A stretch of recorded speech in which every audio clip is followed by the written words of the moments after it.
우리 나오신 분들 전후좌우를 바라보시면서 이렇게 인사 나누겠습니다. 하나님께로 돌이키면 됩니다. 하나님께로 돌이키면 됩니다.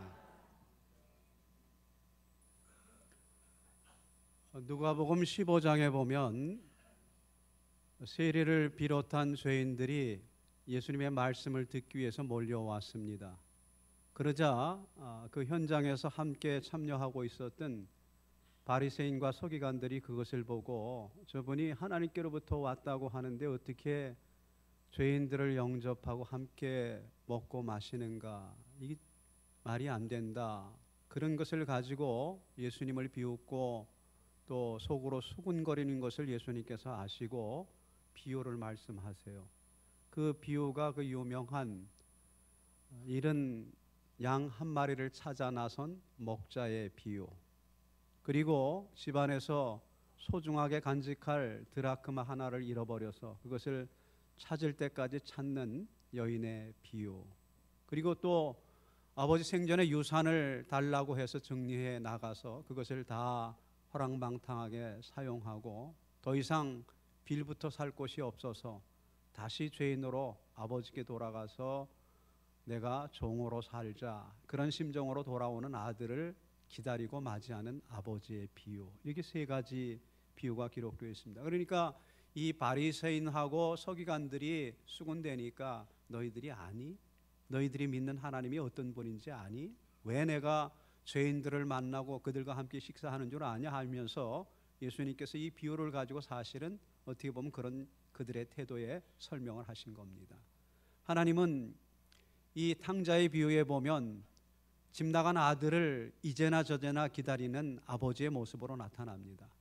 실패했든지 성공했든지 어떻든지 간에 돌아오기를 기다리신다는 거죠. 돌아오라, 돌아오라. 근데 이 아들은 정작 자기 호주머니에 재산이 있고 쓸만한 것이 있을 때는 돌아갈 생각을 하지 않습니다.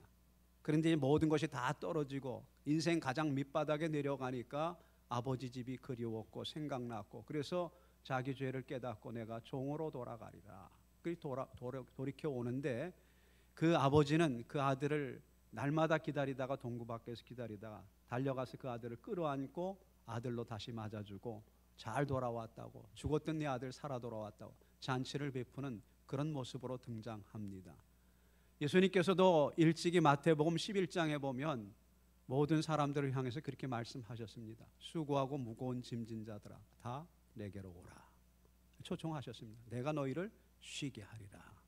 사실 우리 살아가는 삶이 얼마나 힘들고 고달픕니까? 또 신앙적으로 보더라도 하나님께서 우리에게 요청하신 것들을 감당하려고 하면 얼마나 힘들고 어렵습니까? 근데 주님께로 가면 감당할 수 있는 은혜를 주신다는 거죠. 쉼을 얻고 또 능히 감당할 수 있도록 주님께서 그렇게 하시겠다. 다 내게로 오라 이렇게 부르셨는데, 오늘 본문에도 보시면 특별히 7절에 보면 그렇게 말씀하고 있습니다. 악인은 그의 길을, 불의한 자는 그의 생각을 버리고 여호와께로 돌아오라. 그리하면 그가 긍휼히 여기시리라. 우리 하나님께로 돌아오라. 그가 너그럽게 용서하시리라. 사실 이사야서는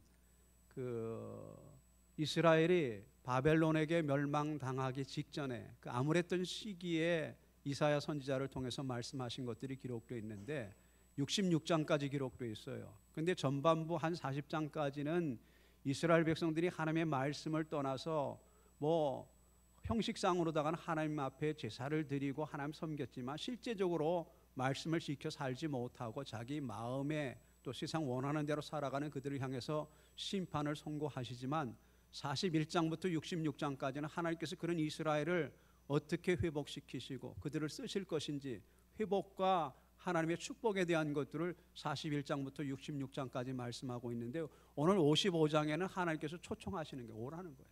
다 와라. 돈 필요 없다. 너희들 수고도 필요 없다. 무조건 와서 내가 준비한 잔치에 참여해서 먹고 마시면 된다. 내게로 돌아오기만 하면 누구라도 이 잔치에 참여할 수 있고 참된 양식을 먹을 수 있고 너희 즐거움을 얻을 수 있고 긍휼히 여김을 받을 수 있고 이런 것을 말씀하고 있습니다. 이렇게 하나님께로 돌이킨다고 하는 것은 우리 일생에 있어서 또 인생에 있어서 굉장히 중요한 것이라고 하는 거죠. 그래서 이렇게 돌아올 것을 하나님 촉구하시는데, 우리가 하나님께로 돌아가면 하나님께서 어떤 은혜를 주시느냐, 오늘 성경 본문에 보면 한 3가지 정도를 말씀하고 있는데, 첫 번째는 즐거움을 얻게 된다 그렇게 말씀하고 있습니다. 2절을 같이 한번 읽어보실까요? 2절입니다. 시작.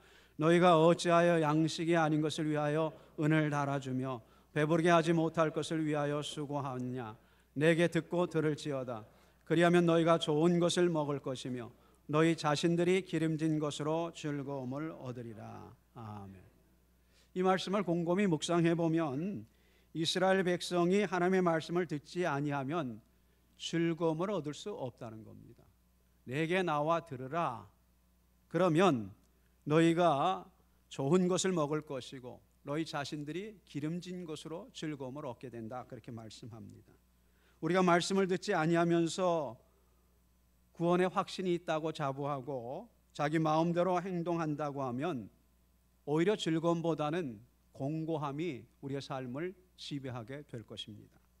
그러나 하나님께 돌아오면서 말씀을 청종한다고 하면 배에서 생수의 강이 솟아나는 그런 영원한 즐거움을 맛보게 하십니다. 여러분, 하나님께 돌아온 자가 누리게 되는 즐거움은 어떤 즐거움을 말합니까? 그것은 세상이 주는 것과는 다른 것입니다. 바로 구원의 즐거움입니다. 주님으로 인한 만족입니다. 환경과 여건을 초월하는 그런 즐거움입니다. 사실 어떻게 보면 이 세상의 즐거움이라고 하는 것은 환경적인 요소가 주는 즐거움이 있어요. 또 어떤 조건이 충족될 때 우리에게 주는 즐거움과 기쁨이 있습니다. 그런데 세상의 이 즐거움이라고 하는 것은 그 환경이 사라졌을 때, 그 조건이 사라졌을 때 즐거움도 함께 사라지게 됩니다. 그러나 이 주님으로 인해서 우리에게 주어지는 이 즐거움은 영원히 사라지지 않습니다. 왜? 하나님 그것을 끝까지 지켜가실 것이기 때문에. 그래서 사라지지 않고, 또 이 즐거움은 어떤 외부적인 힘이나 무엇을 가지고 이것을 빼앗아갈 수 없습니다. 누구도 빼앗아갈 수 없는 그런 즐거움이라고 하는 것이죠. 그래서 하박국 선지자는 하박국 3장 17절 이하에서 이렇게 말씀합니다. 무화과 나무가 무성하지 못하며 포도나무 열매가 없고 감람나무에 소출이 없으며 밭에 먹을 것이 없으며 우리의 양이 없고 외양간에 소가 없을지라도 나는 여호와로 말미암아 즐거워하며 또 구원의 하나님으로 말미암아 기뻐하리로다 그랬습니다. 사실 어떻게 보면 뭐 아무것도 없잖아요. 유실나무에 열매가 하나도 없고 창고에 쌓아놓은 곡식도 없고 밭에 소출도 없어서 도대체 뭘 먹고 살라는 거야 싶을 정도로 그렇게 사실 힘들고 어려운 때, 또 잡아먹을 소도 양도 아무것도 없는데 그런데도 난 즐거워한다. 무엇 때문에? 하나님 때문에, 하나님의 구원 때문에 난 즐거워한다. 그렇게 고백했습니다. 이게 바로 구원의 즐거움입니다. 예일대학교 교육학 교수인 단 바틀렛 교수라고 하는 분이 있는데 흑인이에요. 어려서 참 가난한 집안에 출생해서 고등학교까지는 마쳤는데 신체적인 특징이 있는데 과거엔 좀 많았는데 요즘 보기 어려운 것 같아요. 언청이었습니다. 언청이라고 하는 것은 여기 이 인중 있는 데가 이렇게 떨어져 갖고 이렇게 있지 않습니까? 요즘 잘 보기 어렵습니다. 수술해 갖고 이렇게 봉합을 하는데 언청인데다가 귀 밑에 혹까지 있었어요. 그러니까 성장할 때 친구들로부터 많은 놀림을 받았습니다. 또 그리고 부모로부터 사랑도 받지 못했습니다. 고등학교까지는 어떻게 이제 의무교육이니까 졸업을 했는데 도대체 무엇을 할까 하다가 이제 백인 그런 주인 밑에 들어가서 마기를 하면서 이렇게 이제 살게 됐습니다. 근데 그 백인 그 여주인이 예수를 믿는 분이었습니다. 그래서 뭐 사람 빈부귀천이 있겠나, 그리고 또 불가능한 게 있겠나. 그래서 이 젊은 청년한테 이제 전도를 했습니다. 교회 나가, 예수 믿지 않을래? 그래서 나가겠다. 그래서 주인과 함께 같이 교회 나가게 됐는데, 교회 나가서 첫 번째 듣게 된 말씀이 어떤 말씀인가 하면 마태복음 28장 20절에 있는 말씀을 듣게 됐습니다. 볼지어다 내가 세상 끝날까지 너희와 항상 함께 있으리라. 근데 날마다 이렇게 친구에게 놀림받고 부모로부터 사랑받지 못했던 이 바틀렛에게 하나님께서 항상 세상 끝날까지 함께하게 큰 은혜로 다가왔습니다. 그래서 열심히 예수를 믿었습니다. 그러다가 이제 기회가 와서 대학에 진학하게 돼서 공부를 하게 되고 이제 박사학위를 받게 됐습니다. 교수가 됐는데 박사학위를 받고 나니까 많은 사람들이 그렇게 와서 물었습니다. 박사학위를 받게 돼서 얼마나 기쁘신가요? 그랬더만 이 바틀렛이 하는 얘기가 박사가 되어서 제가 기쁜 것이 아닙니다. 가장 큰 기쁨은 하나님께서 이 부족한 나와 함께 하신다고 하는 사실입니다. 그렇게 고백했다고 해요. 여러분, 사실 부족한 하나님의 손에 의해 지음받은 인간과 하나님이 함께 하신다, 창조주가 함께 하신다, 이 놀라운 은혜 아닙니까? 이걸 생각하면 너무나 기쁘고 감사하다, 그런 것이죠. 그렇습니다. 우리가 하나님께로 돌아가면 하나님께서 이렇게 세상이 줄 수 없는 즐거움을 누릴 수 있도록, 즐거움을 가지고 살아갈 수 있도록 하나님께서 은혜를 주신다고 하는 겁니다. 여러분, 우리의 즐거움은 세상적인 그런 즐거움과 다른 겁니다. 그런데 예수를 믿으면서도 자꾸만 어떤 환경이나 조건이 주는 즐거움을 추구한다고 하면 그것은 곧 사라지게 되고 그 즐거움은 계속 유지될 수가 없습니다. 우리의 즐거움은 거기에 있지 않습니다.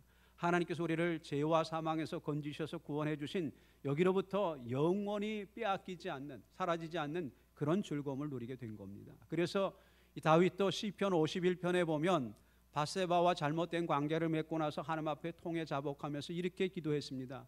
나로 하여금 구원의 즐거움을 회복시켜 주십시오. 죄 짓고 나니까 구원의 즐거움이 사라지게 된 거예요. 그동안은 목동에서부터 왕이 될 때까지 위기도 많았고 죽을 고비도 많았지만 그때마다 지켜주시고 함께 하시는 하나님을 느낄 수 있었는데 죄 짓고 나니까 하나님 함께 하시지 않아요. 그러니까 구원의 즐거움이 사라져 버렸습니다. 그래서 하나님, 다른 건 몰라도 구원의 즐거움 회복시켜 주세요, 이렇게 했습니다. 이 즐거움을 누리며 살아간다고 하는 거 굉장한 축복입니다. 이렇게 하나님께로 돌아가면 하나님께 그런 즐거움, 그런 기쁨을 주신다고 하는 겁니다. 두 번째는 영원히 살아나게 된다고 하는 겁니다. 3절을 같이 한번 읽어보실까요? 3절입니다. 시작. 너희는 귀를 기울이고 내게로 나와 들으라. 그리하면 너희의 영혼이 살리라. 내가 너희를 위하여 영원한 언약을 맺으리니 곧 다윗에게 허락한 확실한 은혜이니라. 아멘. 그렇습니다. 우리가 하나님의 말씀에 귀를 기울이는 것 말고는 영혼을 지켜낼 방도가 없습니다.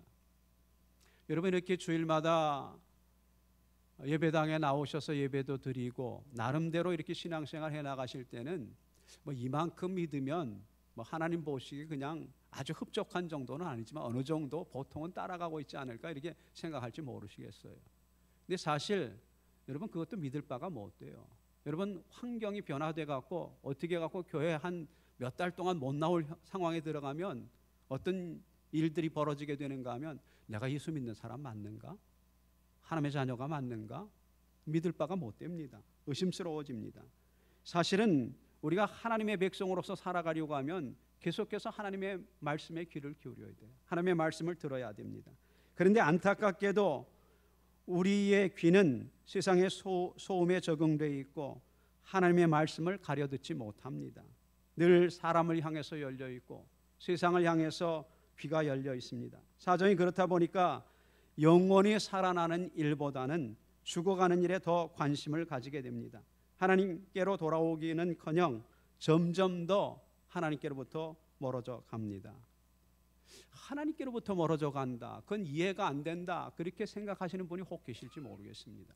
근데 여러분, 우리 몸이 예배당에 나와서 예배를 드리고 늘 하나님과 함께하는 것 같을지라도 우리가 누가복음 15장에 나온 탕자의 비유에서 형에 대한 것들을 생각해 보셔야 돼요. 탕자는 가지고 나가서 재산 다 말아먹고 죄짓고 돌아왔지만 집안에 있었던 형님은 사실 아버지 곁을 떠나지 않았어요. 시키는 일 고분고분 잘했습니다. 그런데 마음은 아버지는 내게 자유를 주지 않는다. 아버지 거는 아버지 거고 나는 내게 아무것도 없다. 그런 생각을, 아버지와 다른 생각을 가지고 있었습니다. 어떻게 보면 이 집안에 있었던 형님은 집을 나간 탕자는 아니었지만 아버지하고는 전혀 다른 생각을 가지고 있었던 또 다른 탕자였습니다.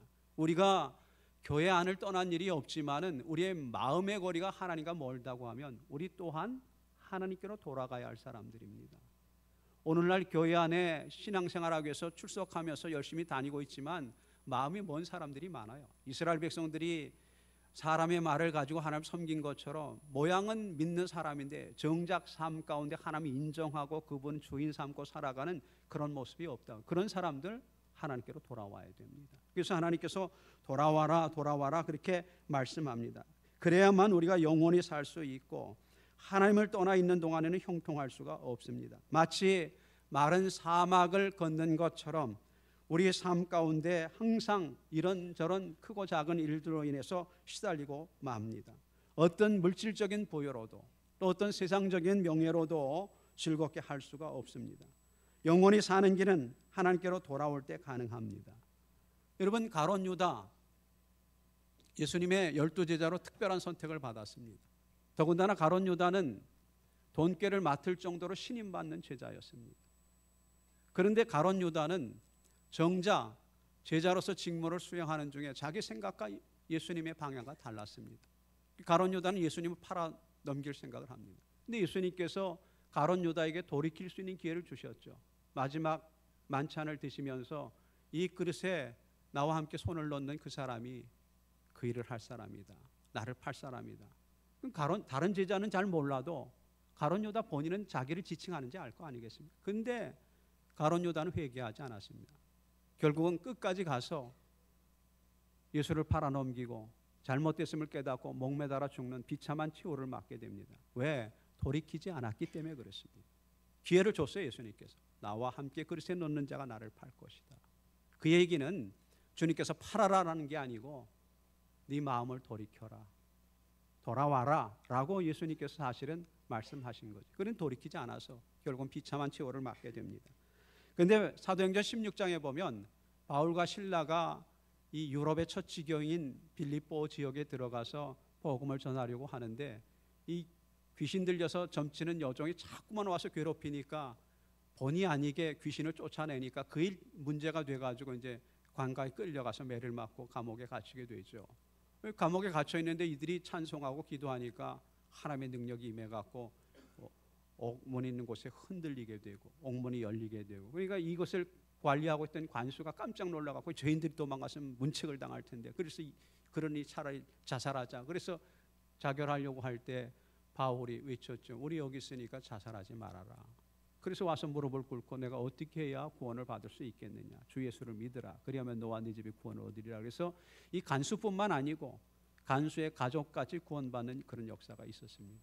하나님께로 돌아올 때, 돌이킬 때 그 개인뿐만 아니라 온 가족이 구원받는 그런 역사에 동참할 수 있었다고 하는 겁니다. 그렇습니다. 우리 영혼이 살아나는 길은 다른 길이 없습니다. 뭐 아무리 유명한 의사를 찾아가고 뭐 불로초를 먹고 한다고 해도 영혼이 살지 않습니다.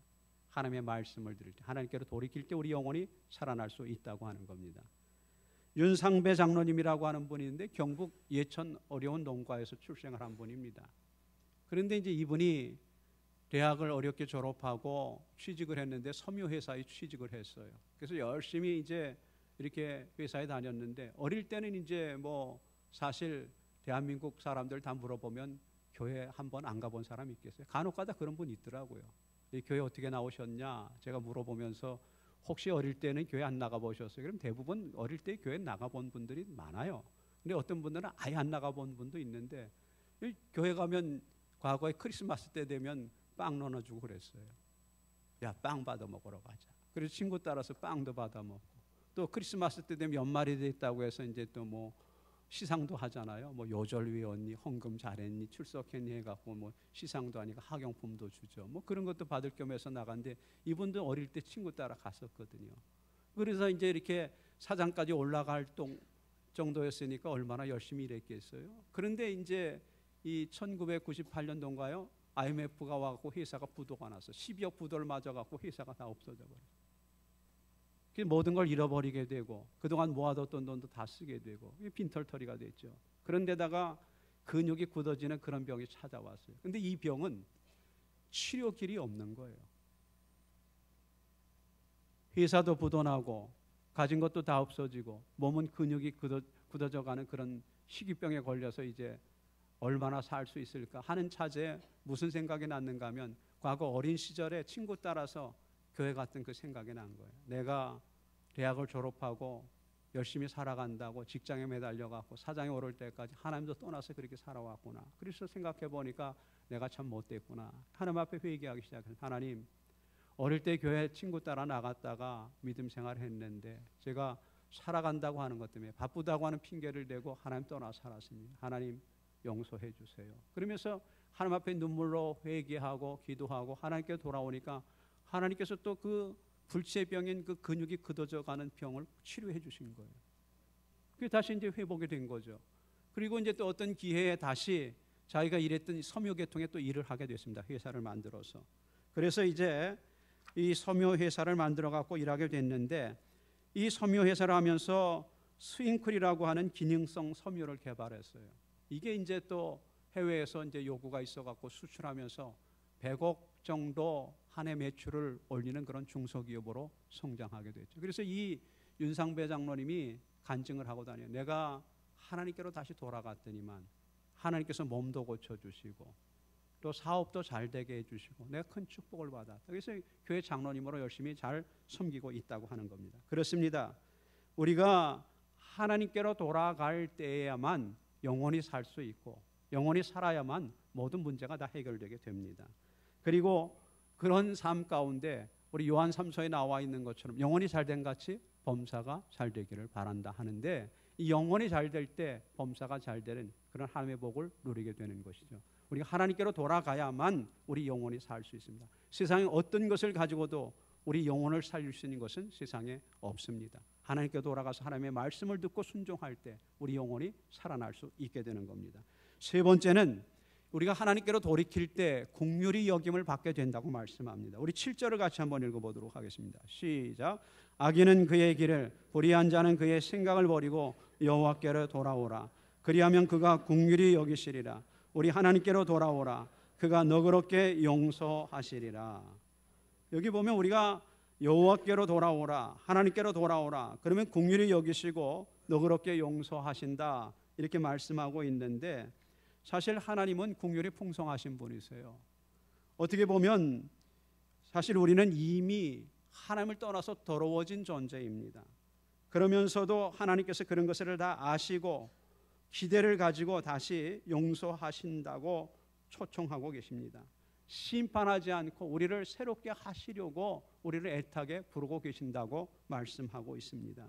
그렇습니다. 우리가 하나님께 나아가기만 하면 어떤 죄 가운데 있든지 얼마나 부족하든지 간에 문제되지 않습니다. 하나님 과거를 묻지 않는 분이십니다. 그래서 요한복음 8장에 보면 사람들이 일부러 예수님 골탕 먹이려고 현장에서 가늠하다 잡힌 여인을 끌고 왔고, 이 여인 현장에서 가늠하다 잡혔는데 이거 어떻게 해야 되는 거야? 그러니까 예수님께서 가만히 들으시고 있다가 땅에 뭔가 글씨를 쓰시고 나서 하신 말씀이, 너희 중에 죄 없는 사람이 돌로 쳐라. 털어서 먼지 안 나는 사람이 있겠습니까? 그러니까 나이 든 사람부터 한 사람 두 사람 다 떠나갔어요. 사실 돌을 들어서 칠 수 있는 분은 예수님밖에 없습니다. 조용해지니까 예수님께서 사람들 다 어디 가냐? 예, 다 갔습니다. 예수님께서 하신 말씀이, 가서 다시는 죄를 짓지 말아라, 범하지 말아라. 돌려보내주세요. 죄를 가지고 심판하시는 분이 아니세요. 죄에서 다시 우리를 회복시키셔서 새로운 삶을 살아갈 수 있도록 긍휼을 베풀어. 이 긍휼이라고 하는 것은 너그럽다, 또 어떻게 보면 부드럽다, 그런 뜻인데, 있는 그대로를 가지고 따지고 시비를 가리는 게 아니에요. 한 수 적고 들어가서 그것을 다 감싸 안고 불쌍히 여겨주고 긍휼히 여겨주는 것, 이게 바로 긍휼입니다. 존 하이드라고 하는 인도 선교사님이 있습니다. 근데 이분이 많은 인도인들을 이제 하나님 앞으로 인도하는 훌륭한 사역을 했는데, 하루는 이 하이드 선교사님 머물고 있는 곳에 인도 알코올 중독자가 한 사람이 찾아와서 날 좀 도와달라고. 그래서 선교사님이 보니까 참 불쌍해. 그래서 이제 지낼 수 있는 거처를 이렇게 좀 준비해주고 먹을 수 있는 것을 마련해주고 여기서 지내라고. 근데 이 사람이 이제 거기 있으면서 이렇게 생활하다가 이 알코올 중독자가 되니까 또 술 생각이 나니까 견딜 수 없겠죠. 그래서 이 선교사님 집에 있던 좀 팔만한 것을 들고 나가갖고 또 가서 술 먹고 뭐 이렇게 했어요. 선교사님 들어보니까 이 사람이 없어졌어요. 그리고 뭐가 없어졌어? 참 안타까운데 어떻게 이제 기차를 타고 여행하다가 이 자기 집에 왔었던 그 인도 사람을 만나게 됐어요. 근데 이 선교사님이, 당신 그때 그거 왜 갖고 갔어? 이렇게 탓한 게 아니고, 당신 돌아와야 됩니다. 근데 그냥 말로 그렇게 한 것이 아니고 눈물을 흘리면서 진심으로 하나님 마음을 가지고 권면한 거예요. 하나님께로 돌아와야 형제는 살 수 있습니다. 근데 이 사람이, 나는 일 없습니다, 관심 없습니다, 그러면서 이제 불편하니까 다음 역에 기차가 정거할 때 내려버렸는데, 그 다음날 이 사람이 찾아온 거예요. 그 선교사님이 하도 희한해갖고 당신 관심 없다고 그러지 않았느냐, 일 없다고 그러지 않았느냐, 근데 어떻게 찾아왔냐. 선교사님 눈물이 자꾸 생각이 나가지고 그 눈물 때문에 잠을 이룰 수가 없고 괴로워서 있을 수가 없어 찾아왔다. 그러니까 이 선교사님의 눈물을 통해서 하나님의 긍휼을 보게 한 거예요. 어떻게 선교사님 저렇게 울면서 나를 돌아오라고, 저게 하나님 마음 아니겠느냐. 그렇습니다. 긍휼이 여김을 받게 된다. 누구라서 우리가 하나님의 긍휼을 받을 수 있겠습니까? 그런 자격이 있습니까? 없습니다. 그런데 우리가 하나님께로 돌아가기만 하면 하나님께서 우리의 죄를 보지 않고 우리의 허물을 보지 않고 우리를 불쌍히 여겨주신다. 긍휼히 여겨주신다. 그래서 사실은 우리가 살 수 있는 길은 하나님께로 돌이키는 것밖에 없습니다. 특별히 사순절을 지나가고 있는데 우리가 교회 안을 떠나본 일도 없고 나름대로는 그냥 그런 대로 신앙생활 하고 있다고 해서 나는 하나님께로부터 떠난 거 아니겠지. 이스라엘 백성처럼 우리는 아브라함의 자손이다, 하나님 떠난 적이 없다 할지 모르겠지만 하나님과 이미 마음의 거리가 생겼다고 하면 우리가 탕자 아닌 탕자일 수 있습니다. 그래서 이 사순절 기간 동안에는 내가 하나님께로 돌이켜야 할 것은 없는가. 이 돌이킨다고 하는 것은 삶의 방향을 바꾸는 겁니다.